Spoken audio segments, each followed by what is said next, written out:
My name is Coulter Pence. I work for the Flathead National Forest. And I recommended that we invite Shannon Stober, who's going to be sharing with us in a minute here, to share with us her training module on situational leadership. This session I've participated in sessions that Shannon has done before and has been impactful for me as a person who is a leader in wilderness, wild and scenic rivers and trails work. I know it's been impactful for other entry-level employees, whether they're working for an agency or a nonprofit partner. She shares a lot of time-tested principles about being a leader in the work that we do. I want to turn it over to Shannon. Shannon is with the Jumpstart Training and Development Organization. She is a trainer, facilitator, and coach. And we'll let Shannon get going here because she's got a lot of good stuff to share with us. Take it away, Shannon. Awesome. Thank you, Coulter. So good morning, good mid-afternoon, whatever time of day it is for you, where you are. As Coulter said, my name is Shannon Stober, and I'm really, really excited to be here with all of you. I hail from Livingston, Montana, but I'm actually, I'm the district ranger today. I'm right around the corner from Coulter's office, who she was happy to set me up with a good internet connection because I was in the area doing some other trainings. So I'm coming at you from Hungry Horse Ranger Station today, which is pretty fun. So I'm going to take a few moments to share a little bit more about me, give you a sense of who I am and where I'm coming from, and then we will hop into our content around situational leadership. So I mentioned I'm from Livingston. I've been in Montana about 20 years, but I'm originally from Colorado. Grew up on the Front Range, went to school at a small school in Durango called Fort Lewis College, FLC. Fort Fun is sometimes what we refer to that institution as. It's a great school. And as I was nearing graduation and looking at my degree in sociology with my minor in gender studies, it occurred to me that my career pathways weren't entirely clear. So I was chatting with a friend one day and she asked me, hey, have you ever heard of AmeriCorps? At that point, I had not. Likely many of you have heard of AmeriCorps. It's a national service program, often referred to as the Domestic Peace Corps, where individuals of all backgrounds can sign up for a term of service in exchange for a meager living allowance and some money for school. So I hadn't heard of it. My friend tipped me off. I went home that night, and as the story goes, I had a couple beers, watched the Cuba Gooding Jr. classic Snow Dogs, and decided to see what AmeriCorps was all about. Upon initial investment, I saw that I could punch my ticket to Montana through this program, which is a place that we used to frequent growing up and somewhere I always thought would be nice to visit and live. So I gave my application in. Next thing I know, I've been selected for a term of service as an AmeriCorps Vista in Bozeman, Montana. So the truck was pointed north, had my 120-pound dog and a desk. To this day, I don't know why my 22-year-old brain felt so strongly about bringing a desk. Like maybe I was forecasting my administrative future, but that desk came along. So I did my first term of service in Bozeman. I worked at a teen center. I always like to say when I signed up to CERN America, I didn't know that was going to be bouncing punk concerts and pulling booze off kids. But that was in fact a large part of my experience. In addition to those things, I learned a lot about civic engagement, volunteerism, how to build community capacities and design really impactful initiatives, and kind of got hooked on the work. So I signed up for a second term of service with AmeriCorps, moved up to Helena, Montana, where I worked with the Department of Health and Human Services, supporting statewide positive youth development efforts. Following my 2 terms of service, I was hired in the Governor's Office of Community Service. A lot of folks don't know that each state has a division housed within the Governor's Office usually that is charged with overseeing the national service portfolio, cultivating civic engagement, working on volunteerism. So my title at that job was training officer, still the best title I've ever had, the only time I've been the officer of anything. And that's where I had an opportunity to work with folks all around the country to think really critically around how we create meaningful learning spaces, how we couple personal and professional development together, specifically for those of us who are charged and have a personal mission around some kind of public benefit. It was a great experience, but you'll always hear you can't avoid small p politics in the workplace, but you can't avoid big P politics. So after a few years working in the governor's office, I decided my time was up. Moved to Missoula, Montana for a short period where I oversaw a statewide student service program called Montana Campus Compact. And then I made my way back to Bozeman where I joined the staff of the Montana Conservation Corps. And I worked with MCC for 8 years, came in as a program manager in the state office, eventually moving into the position of director of programs. So overseeing all of the programmatic elements and design within the various programs that are coming out of the Conservation Corps. Also served as the organization's risk management officer for some time. So I guess I was an officer twice now that I think about it. That whole time I was working with MCC, I was side hustling as a trainer and facilitator, working with a variety of different groups around the state and around the country. About 7 years ago, I decided to make this my full-time gig. So I now run Jumpstart Training and Development. This is what I do full-time. I have the privilege of working with student service programs, national service programs, conservation programs all across the United States, as well as working deeply and robustly in the great state of Montana. So that is a little bit about me, just a little bit of background before we hop in. So today we're going to be talking about situational leadership. And this in my mind is a ringer of a model. One of my favorite things to teach, oftentimes when I'm working with folks, the one they can point back to and say, you know what, Stober, that was super helpful for me. That was really impactful. So here's what this is going to look like. We're going to move back and forth between me sharing my screen and providing you some information about this model and this theory. And we're going to give you an opportunity to apply what you're hearing to your own lived experiences and use your voices in breakout groups. Following breakout groups, we'll do a couple polling activities to test, how this information is showing up and where our comprehension is. I welcome questions, but please know that when I am speaking and have my slide sharing, I'll probably move through that. So drop those questions in the chat. I'll put you in breakout groups, look at what questions are coming through and circle back for those then. All right, friends, so let's jump in. So the name of the game today is situational leadership. So situational leadership is based in the premise that human development is predictable.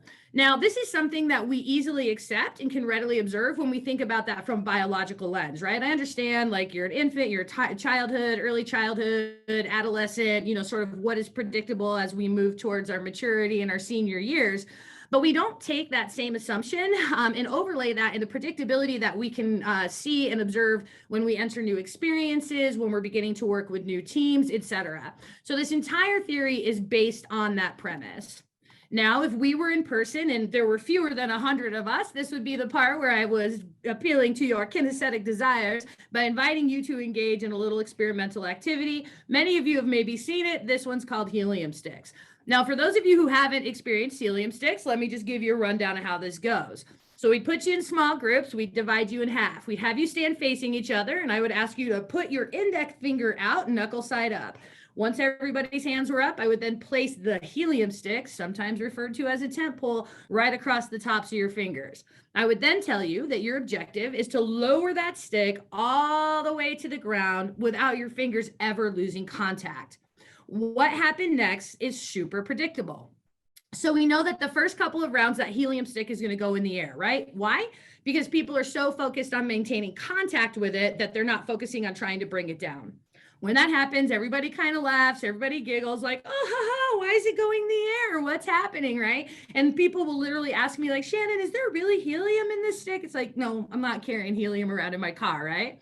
So when I tell folks, no, stick with this, like you have to figure this out, they'll get a little crabby. They're like, wait a second, this doesn't seem like it's going to work. I don't want to do this. And we're going to see some behaviors emerge, right? So folks will start blaming each other like, well, that guy wasn't so tall or that girl's hands weren't so shaky, right? We're going to interrupt each other, talk over each other. You're always going to have that person who completely shuts down and in their head is like, this is why I hate stupid activities like this, right?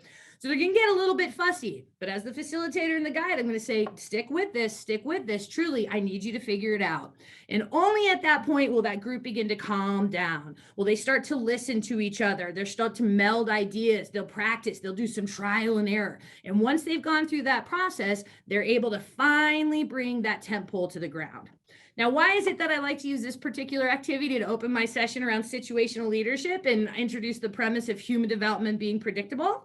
Well, it just so happens that this activity is a perfect replication of what's known as the stages of group development. So stages of group development is a theory that was put forth by this dude, Bruce Tuckman, in the mid-60s.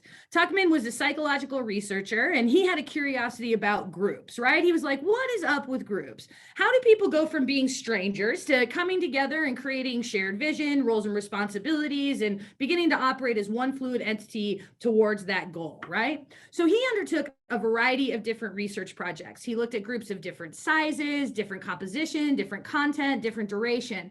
And what he discovered is that groups almost universally are going to develop in this highly predictable pattern, which he coined the stages of group development. Now, likely many of you have heard this, but for those of you who haven't, we're going to go and hit this real quick, right? So the stages of group development are forming, storming, norming, and performing. That was the original model that Bruce put forth. About 12 years later, he came back and add on that adjourning phase, which is very specific to groups that have a finite period of time, such as a seasonal trail crew. So let's go ahead and kind of define what each of these stages look like, explain how they were showing up in helium sticks, and then I'm going to give you an opportunity to use your own voice to reflect on maybe where you've experienced this. So what we understand is that anytime a new group comes together, their initial stage is going to be known as forming, right? In the helium sticks activity, this is when that poll was going up and everybody was kind of giggling and being polite. So when we're forming, we're starting to get acquainted with one another, right? We're starting to get a sense of what the vibe is, who's in the room, what are our goals. When we're forming, I also like to refer to it as fronting, because we're putting forth a kind of ideal version of ourselves, right? We want to be pleasant, we want to be accepted, we want to be liked. We want people to see us in the manner that we hope to be in that group. So during this forming stage, we're going to see some very, like the pleasantries, the social courtesies. People can be a little bit more refined or exaggerated, which we'll talk more about later. Now, we understand that after a period of time, something will occur within that group, and more often than not, the majority of the members will have some resistance towards moving forward with that shared identity. They disagree with the goals. They're not happy with the other people there. They're not necessarily satisfied with how they're showing up in that space. When that happens, we'll have some tensions emerge, and this is when we move into what we refer to as storming. Now, in the helium stick activity, this is the part where people started getting a little fussy with each other, talking over, interrupting, right, blaming one another, or maybe shutting down. Storming is absolutely required to any group development process, right? We have to go through this period of tension and conflict in order to move to the next stage, which we refer to as norming. So norming says like, all right, like not totally on board, but I'm aligned with what we're doing. I'm figuring out how to work with these other folks. I think we can get this done. So let's calm down, let's focus, let's get to the task at hand. Now, going back to the helium stick activity, this is when that is exactly what happened, right? They realized that they were going to have to be stuck with it. They were going to have to solve it. They started listening. They gave each other ideas, melded solutions, went into practice. Only once that's occurred can that group move into the next stage, which is performing, right? And this is the well-oiled machine, right? We understand the goals, we understand roles and responsibilities, we can anticipate one another's moves, we have the ability to exercise good judgment and decision-making. And that's the goal, right? We want all of our groups to be able to get into this performing state or to at least experience it once, okay?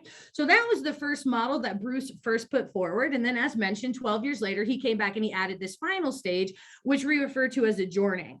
So what we understand is that as a group with a finite end date is nearing the end of their term together, if that's not well facilitated, if we're not actively doing reflection and asking people to share gratitudes and what did we learn and acknowledge that this experience is ending, then that group can actually show up like they're storming again. Why?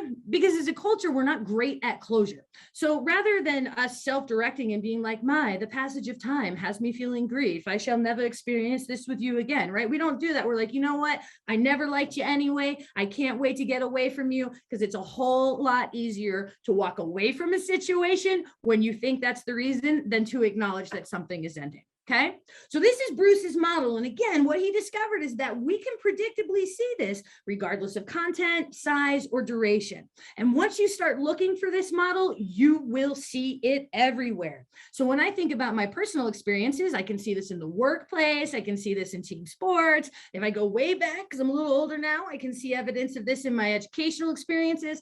I even see it in my recreation. One of my best examples of where I see this happening in my life is when I river trip. So my husband and I are kind of river junkies. In fact, he's out on the Smith River as we speak, okay? So we get together and we take these multi-day trips pretty frequently. Without fail, we'll go through this process. So you get to the put in that day, you're meeting everybody, you're getting everything rigged up, and you're like, this is gonna be amazing. I can't wait to see this and that. Oh my gosh, the steak is gonna be good. Let's crack into the beer now. Like, right, you have this big energy, you're excited. Now you get out on the water and all of a sudden you're like, what's going on? I can't rig this down. Like, that site's not what I thought. Like, who invited that guy? I'm not sure that I like him, right? Who's going to set up the fire? And you're going to go through those storming behaviors. Now, the following day, all of a sudden you're in a position where you're like, all right, I know how to rig this down. Camp chores are being handled. We all know what our roles and responsibilities. Turns out that guy's actually kind of funny. And then you're going to have that awesome pinnacle day on the water, right? Everything goes well. It's perfect. And you're like, man, I want to be out here forever. Okay. And then if you have somebody like me around that last day, I'm going to circle you up and say, what was your highlight? What do we want to remember from this experience? I'm going to shut that down with some structured adjourning. So what I want to do now is we're going to go into our first breakout groups. And Angie, if you wouldn't mind getting these set up. And in this group, I'm going to give you about 5 minutes to just reflect on where in your life you have experienced the stages of group development. So just looking for you to connect this to a lived experience you've had so we can get that experience fresh in your mind before we introduce the next part of this model. So we're going to go ahead and send you your breakout group invitations. Again, we'll give you roughly 5 minutes to be in there. We'll come back together and we'll move it forward. Okay, I think the majority of us are back now. So because the group size, we don't have a great space to dialogue and share insight. So, but I would like to test your comprehension. Angie, do you want to go ahead and launch that poll on stages of group development? We're just going to ask you quickly, does it resonate? Does it not resonate? Or does it maybe resonate? So if you want to take a moment and just kind of file your response, the insight you had with that, and we'll just get a sense of how well this is speaking to you before we move it forward. Awesome. So it looks like overwhelmingly folks are like, yeah, that concept resonates for me. And likely because we have some pretty accomplished folks here, in addition to brilliant young emerging leaders, this might be information you've been introduced to before. Couple of folks are saying maybe, and you know, that's not uncommon. So as much as Tuckman has presented that model to us as being super linear, it's not always linear, right? So you might say, well, I don't know. I mean, I certainly have stormed with groups and that storm never seemed to end. And we're going to talk about factors that maybe contributed to that. Or sometimes maybe you say, yes, we got together and it seemed like we were reaching that performance state pretty quickly. The other two storming and norming phases weren't as noticeable. And again, when we talk about this and teach it, we can exaggerate it, but it's not always something that's super over the top. So I'm glad to know this resonates with many of you. Let's go ahead. We'll stop sharing that. I'm going to go back to sharing my screen, and we are going to move this concept forward. I was sharing with Angie, you never know what's going to happen in the Zoom room. So apparently my mouse isn't working, but the good news is I have a touchpad screen. So I feel like I'm like, this is what it must look like when you have like videos at an ATM of people just scowling and leaning in. So thanks for dealing with that on your end. All right, so go back to where we left off. Right here, Bruce. Slideshow from current slide. I don't know why that's happening. We're going to try this one more time, my friends. Always something interesting in the Zoom reality. Let's try this one. Awesome. Okay, so Bruce, right? Go back to Bruce. It's the mid-60s. He's curious about groups. He does this research and he comes up with this super fun, kitschy model, right? Forming, storming, norming, performing, and adjourning. Now, like most of you, he threw that out into the world and folks said, you know, that feels intuitive. Like that makes sense to me. Okay. But it left a lot of people wondering, but why, right? Like why, Bruce? We get it. We feel it, but what's actually driving it? So that's going to bring us to this guy. So this guy's name is Ken Blanchard. He's a corporate psychologist, PhD in leadership, an author. He's written several books, 1 Minute Manager. He's also written the book on servant leadership. So he was looking at Tuckman's work and he was like, all right, Bruce, like I'm picking up what you're throwing down, but there's got to be more to this. So he got together with a guy named Paul Hersey, and together they built a bunch of research projects to better understand what was driving this predictable group development process. And what he discovered is that it's not the group development that is predictable, it is the individual within the group that is experiencing this highly predictable developmental process. And it's so predictable within each individual that it's actually manifesting on this group level. So he put forth this model, and this model aligns those individual developmental levels with those stages of group development to help us better understand. So, for example, our forming group, right? When we initially come together and we're all fronting, all of those individuals are what we refer to as being enthusiastic beginners. Our storming group is we're going to see a bunch of individuals who are experiencing what we refer to as being a disillusioned learner. Norming groups consist of individuals we refer to as being reluctant contributors. And then finally, those performing groups consist of individuals who are experiencing a level of peak performance, okay? So this was hit number one. It ain't the group, it's the individual. So then Ken went a step further and he said, okay, so if it's about the individual, what factors are driving that? What are the factors that are moving people through this developmental cycle? And he identified two. So the two developmental factors within the situational leadership model that dictate where we are on that cycle are our level of commitment and our level of competency. So in this model, when we're talking about our level of commitment, we're essentially talking about how bought in are you? How bought in are you to the mission of your organization, to the purpose of the agency? How bought in are you to your role, to the activities that you're performing? Great, you're bought in, cool. Are you curious, right? And curiosity is just simply defined as a willingness to try and learn new things, wanting to discover. I always like to say, are you here to get it right? You're curious. Or are you here to be right? You're not curious, right? Big distinction. How eager are you? Are you proactive? Are you taking initiative? Or do you need people to constantly be coaxing you and move forward?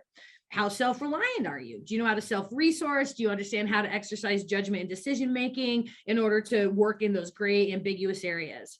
How resilient are you, right? Not if you fail, but when you fail, do you have the ability to take the lesson from that and to bring yourself back together and move forward? And finally, just how much ownership do you have over the tasks that you're performing, over the work that you're executing? Do you see that as an extension of you? Do you feel that closeness and intimacy with your tasks? So that's commitment. The other developmental factor is going to be our level of competency. And it's really important to clarify that competency has nothing to do with your innate intelligence, with your value as an individual, with what you're capable of. Competency in this model is always situational, right? So we're talking about how well do you know this task with these people on this day in this area, okay? So competency here is going to be gauged by how skillful are you? Do you understand how to execute the task? Do you understand where to find the resources you need for the task? Do you understand how to navigate, organizational charts, communications, etc.? Great, you have those skills and abilities. Are you productive? Because you can be super skillful and not actually be productive. So are you using those skills in a manner that creates output, that creates outcomes? Great, you're doing that. Your outputs and outcomes, are they consistent? Are you reliable? Can I depend on you for a quality of work? Or are you going to kind of be all over the map? Next, can you do this work autonomously, right? Do you have the internal knowledge and ability to put that forth, to make those decisions? You don't need those outside forces driving you. And then finally, yes, how much experience do you have? Because again, experience does matter. So these are the two developmental factors that Ken Blanchard identified, and depending on where we are with each of those factors will dictate where we are in the cycle. So for example, our enthusiastic beginners, these are the folks that are in that forming group. They're going to be marked by a high level of commitment and a low level of competency. Our disillusioned learners, the individuals that are in that storming group, they're going to be marked by a low level of commitment and a low level of competency. Our reluctant contributors, these are the folks in the norming group, they're going to have a low level of commitment, but a high level of competency. And then finally, we have our peak performers who are going to be marked by both high commitment, high competency, and that's going to be our performing group.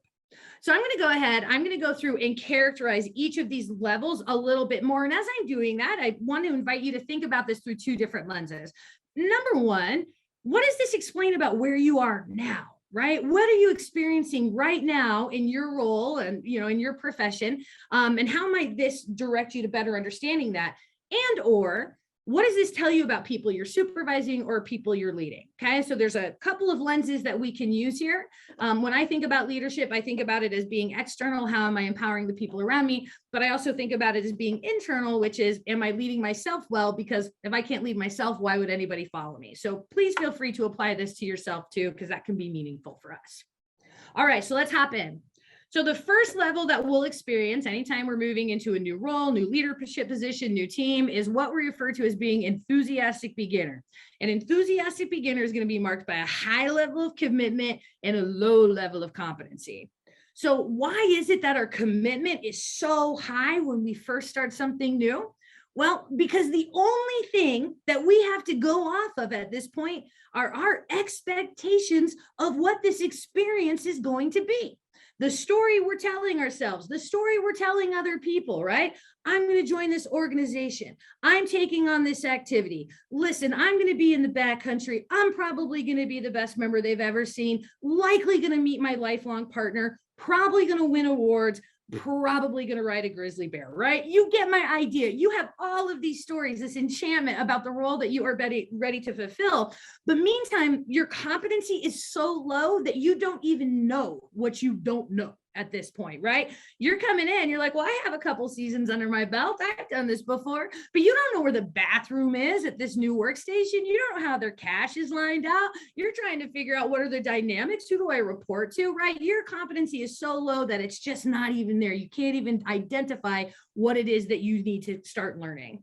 So how do we show up when we're in this enthusiastic beginner stage? Well, we've got a collision of emotion, okay? That collision of emotion is on the one hand, that excitement and that enthusiasm and attachment to that dream and vision of what we're gonna happen. But on the other hand, we're also a little skeptical, right? We're like, okay, like, is this really going to go how they said it's going to go? Is this really going to look how they say it's going to go? So we've got this enthusiasm and this skepticism. And when they collide, we take on a type of behavior. I'm going to use a very scientific term here that I call wigging out, right? Everybody gets a little wiggy. So when we first start something new, we move into these kind of exaggerated behaviors. So maybe you come in and in your wigginess, you turn into the know-it-all, right? Like that's your way of posturing and putting yourself out there, is wanting to make sure people know you're competent. Or maybe we turn into the jokester, right? The person who just constantly makes jokes. Like they're funny and we like it, but it's not always time, right? Or maybe you're the person who just completely shuts down and goes into being a wallflower, because if you never say anything, you certainly won't say the wrong thing. You get the idea. When we're in this space, hopes, dreams, we're fully bought in. We don't actually know what we don't know. Collision of emotion, everybody's wigging out. So from an individual standpoint, which we'll talk about now before we apply leadership theory, which will be at the end, from an individual standpoint, when we're navigating this space, that's an opportunity to notice what's your personal brand of wiggy. How do you show up in those spaces? What does that teach you about yourself and your leadership, and what information can you gain from that? The second piece, when we're surrounded by other enthusiastic beginners, remember they're wigging out. Our brains want to make really quick assumptions about who people are and make those snap judgments, but give folks a little grace, right? Everybody's having a hard time. So when we're in this wigging out stage, just again, notice other people, slow down, know that more information's coming. Now, as I mentioned, our commitment is super high when we're experiencing this enthusiastic beginner stage, because we're coming in with just our hopes and dreams about what might be in front of us. Now, what we understand is that in a period of time, and it's generally not that long, something's going to happen in your external reality that does not match the story in your head. Now, that doesn't mean that your reality is less than or is not going to be good. It just means it could never, ever exactly match what you're expecting. When that happens, when that misalignment comes into view, that bubble of commitment will pop. And when that occurs, your commitment drops and you have now become a disillusioned learner. You have low commitment, your competency is still low because you haven't been around long enough to get it built up. But the difference here is now you know what you don't know, okay? Disillusioned learner, this is the big slump. Just like we need a group to storm, we need individuals to hit this marker, but we don't talk about it enough. Right? So let me give it to you this way. When we think about being a disillusioned learner, I always like to tell folks, if you do not consider quitting your new experience at least once early on, that would be weird. And one more time, because it's an important principle. If you don't consider quitting at least once early on, that would be weird. If members of your team don't have that experience, that would be weird. This is a natural part of the process. Okay. So when that bubble of commitment pops and we say, gosh, I don't know that I am going to ride a grizzly bear, right? Whatever that is, that's not aligning for you. You're not going to step back and be like, as a human being, I had no choice but to create a series of expectations in my head that could have never been met by reality. And now I'm experiencing the natural disappointment as a result. No, we don't do that. We blame out, we blame up. It's my crew leader's fault. It's the agency's fault. From bureaucracy, if it weren't for the private landowners, whatever direction you want to blame out, you will blame out and blame up. That is where you will put that frustration.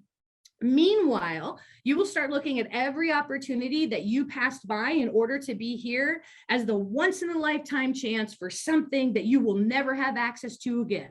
So maybe you opted into a summer seasonal position and you're thinking to yourself now, I can't believe I didn't go with the other forest. I can't believe I delayed grad school. I can't believe that I didn't go into my retirement when I expected to. I don't know why I left Jimmy in Ohio. Things seem to be really heating up, right? You get the idea. Anything you left to be here will suddenly feel like the most important missed opportunity of your life.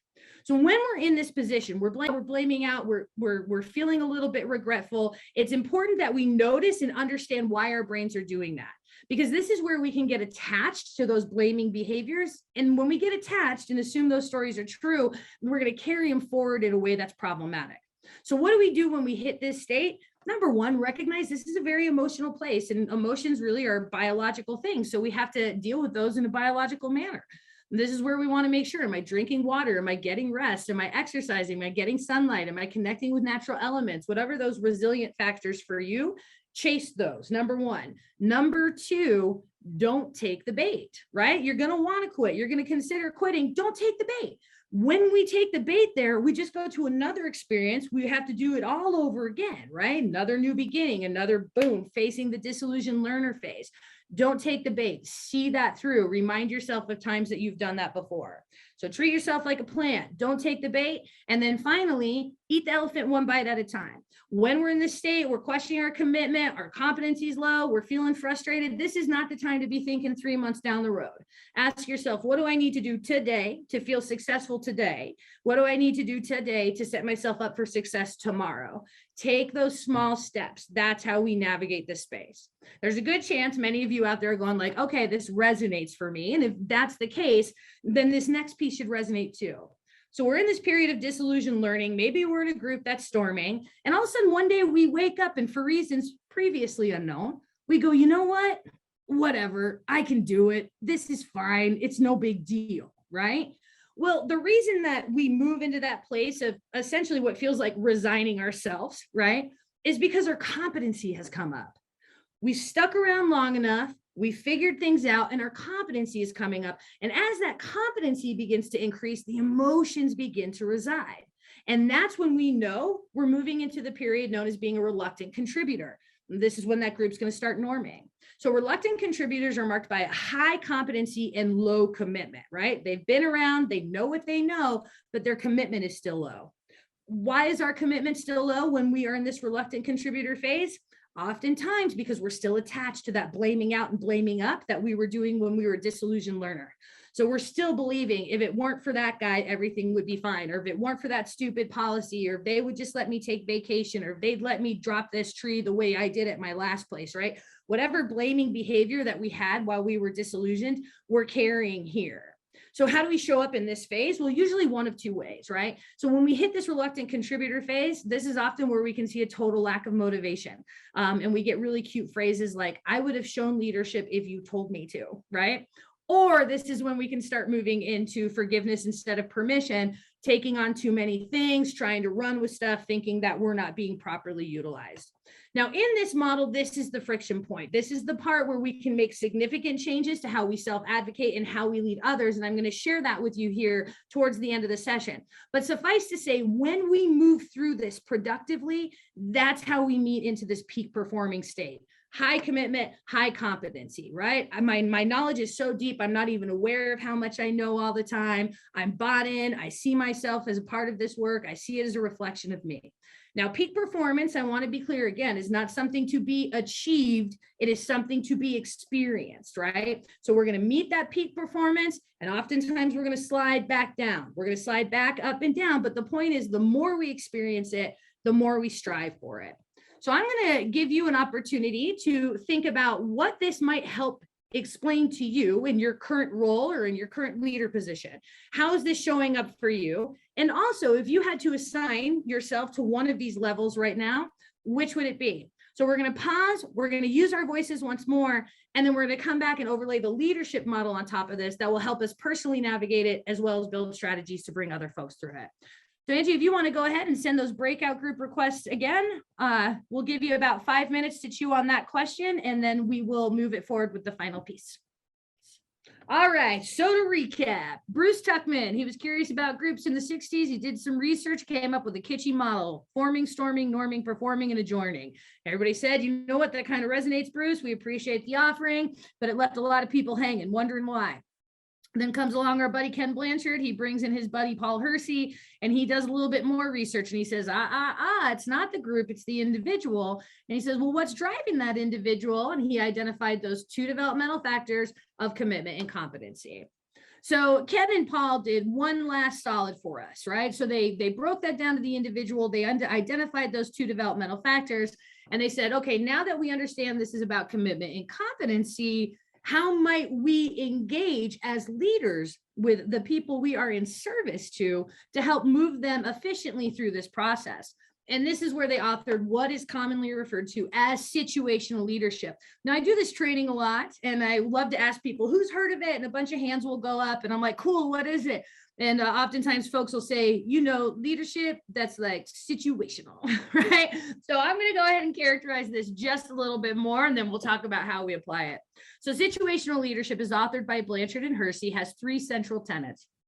The first tenet is that all leadership must be adaptive. There's no one best style.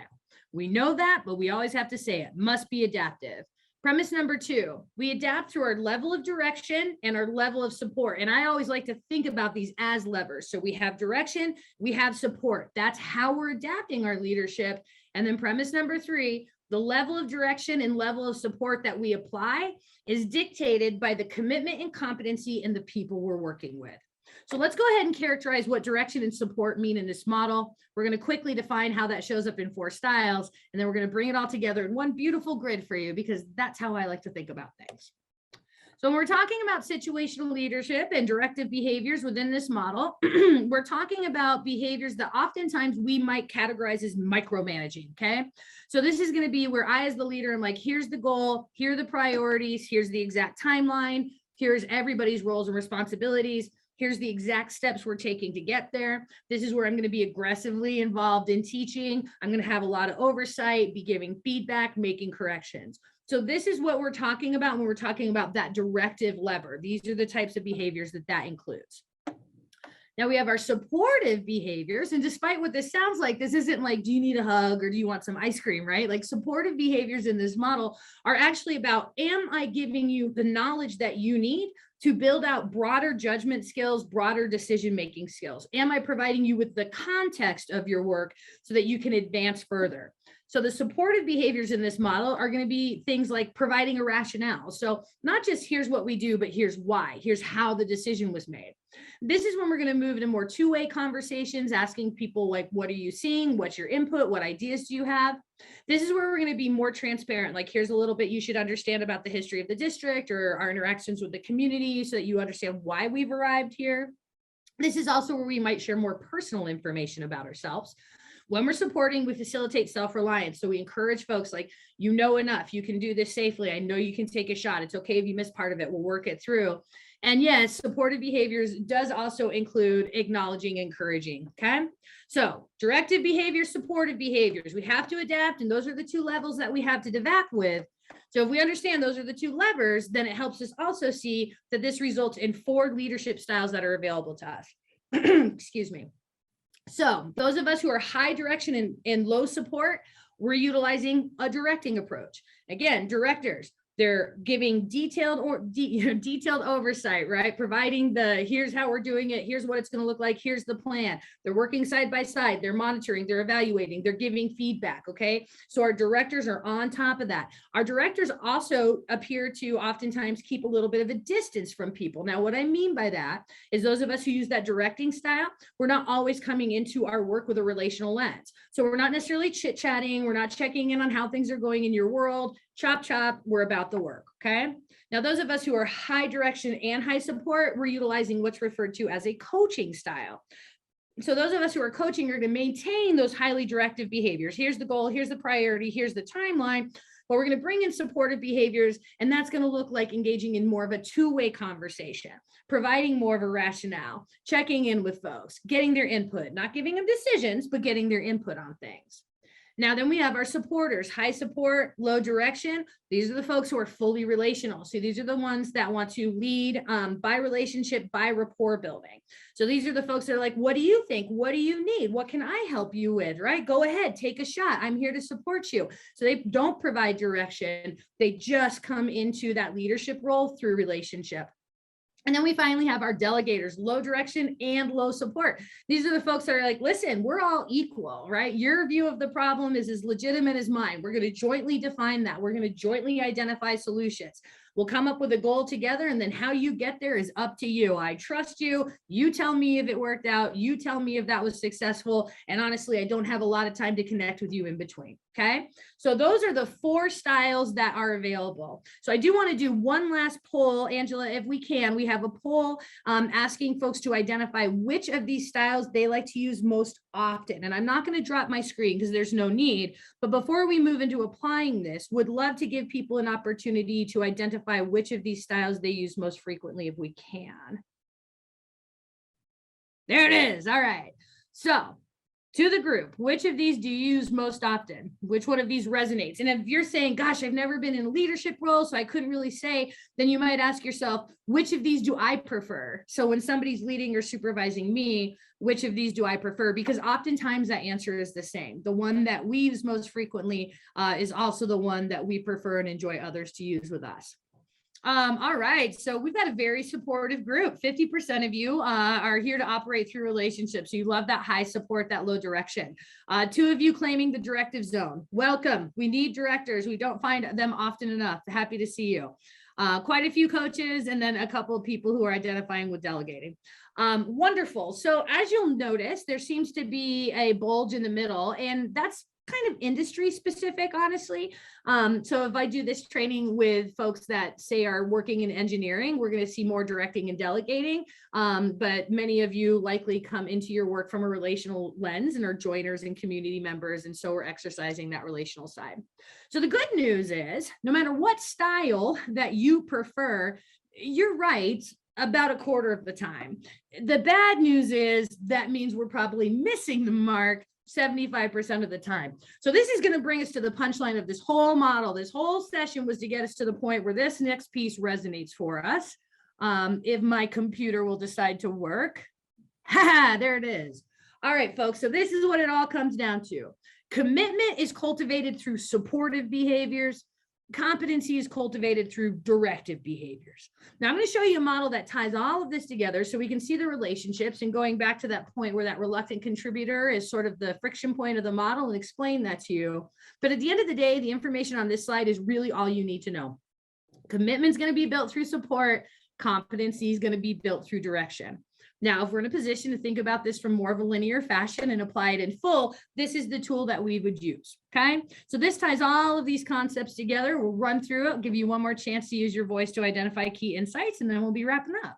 So when we got our enthusiastic beginners and our forming groups, we've got high commitment, low competency. This is where the directing approach is what we need to do.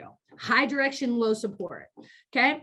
This is where I see leaders make the biggest error all the time, which is to not be directive with their enthusiastic beginners. They think it's unkind. They think it's mean. No, that's not true. To be clear is kind. You want to provide those enthusiastic beginners with what they need on day 1 in order to succeed on day 2. So when we're working with enthusiastic beginners and forming groups, we're saying, do this, do that, not that way, correct it. That's better. I'll be back in a moment to check your work. They have jet fuel of commitment. Remember, all they have are their expectations. We haven't disappointed them yet. So they're going to take that direction like a champ. Yes, let's keep going. Tell me what's next. Okay. So to be directive with our enthusiastic beginners is the best thing we can do for them. The other piece we have to remember, when we're not directed with our enthusiastic beginners or forming groups, sometimes those individuals can take that lack of direction as actually an indicator that you're not capable of leading them. So if you're like, well, what do you guys want out of this experience? Or how do you see this going on day 1? There's a good chance some people in the room are like, I mean, I sort of thought you should know the answer to that. They're going to interpret that as an inadequacy. This is actually where the seeds of power struggle can be born. Okay. So enthusiastic beginners, forming groups, we want to be directive.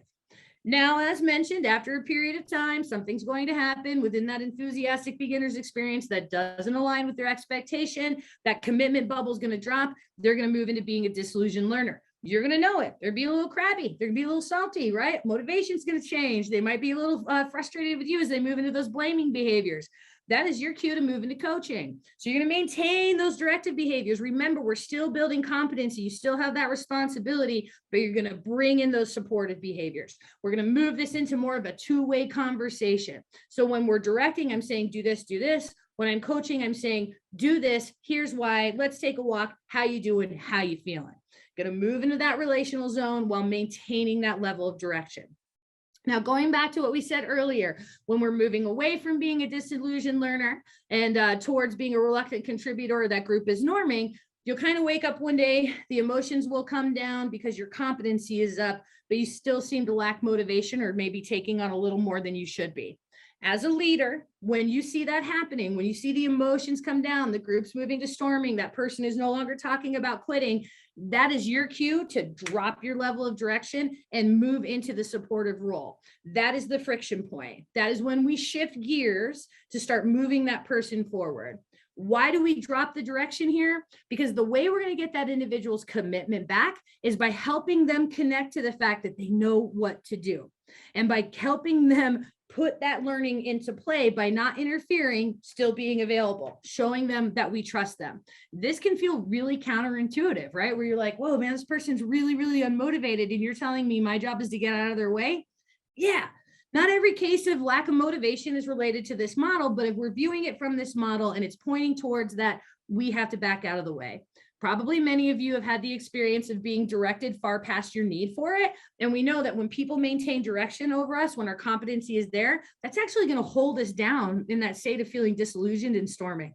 So reluctant contributor, supporting, give them the reins. So what does it look like? Enthusiastic beginner, do this, do this, do this.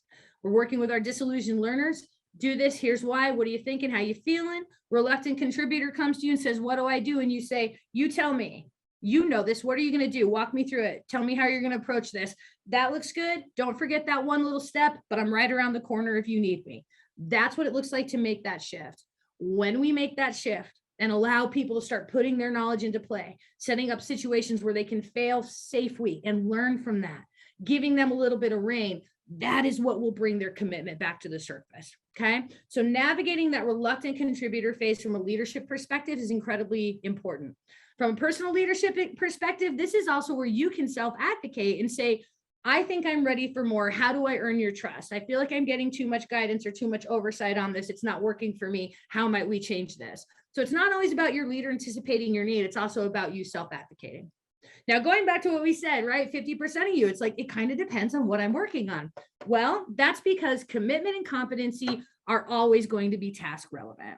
So we can recognize there's going to be this predictable pattern of group development. We know that when people are coming into new roles, we'll expect to see this arch. But once they're there, they're going to move back and forth depending upon how well they know the task. So you might have a group out there that is doing weeds eradication and they're crushing it. And so you're going to say, oh, they're peak performing, they're great. I'm going to move them to a clearing project.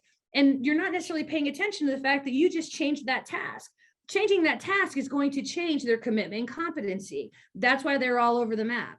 Or maybe you're more administrative and you're like, okay, right, when I'm doing this strategy work and when I'm facilitating meetings, like this is my shining point, but I don't have that level of commitment for data analysis. That task is really going to dictate that. So the task plays a big role, as do our relationships. So anytime a new relationship is introduced into our team or into our organizational chart, that's going to throw this again back and forth. So maybe we have a crew, we're high functioning, somebody leaves to injury, we bring in a new member. That's going to bring that crew back through to the front end of this process. So as leaders, it's about noticing, right? Like what's shifting with tasks, what's shifting with relationships. And at the end of the day, you can let all of this go and throw it all aside. And you can just simply say, when I'm not getting the results I'm hoping for, when the performance isn't what I was seeking, should I have more direction or more support? Just play with the levers like, whoop, nope, that's actually going to be less direction, more support. So you can use those fluidly as you're navigating your leadership roles with different individuals having different experiences. So that is the situational leadership model. It is absolutely one of my favorites, right? We've got the stages of group development, we've got the individual developmental levels, and then finally we have this situational leadership model and overlay. So what I want to do is just give folks one more opportunity in small groups to put language to the big insight that they had. So what was the piece of information that jumped forward for you today, that spoke to you, that you want to make sure you put in your pocket and carry forward into your experiences before we break our session? So Angie, if you want to just fire up, we'll just do a quick 3 minutes to identify insights. We'll come back, see what questions you have, and then you folks will be headed forward with your day. See you here in just a few minutes, everybody.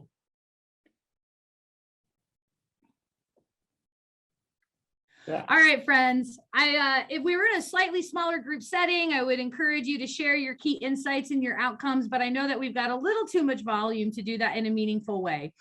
So what I do want to do with our last minute or two, there was a question in the chat, so I'm going to go ahead and answer that, and would love to invite, if you have questions, that now would be a great time to throw those in the chat, and we can try and answer a few of them. But the one that was posted was, what do you do with that perpetual stormy person, right? We all know what that is, that person who seems very attached to their experience of being disillusioned. So my perspective on this, hopefully some of thinking about the direction and support gives us some guidelines around that.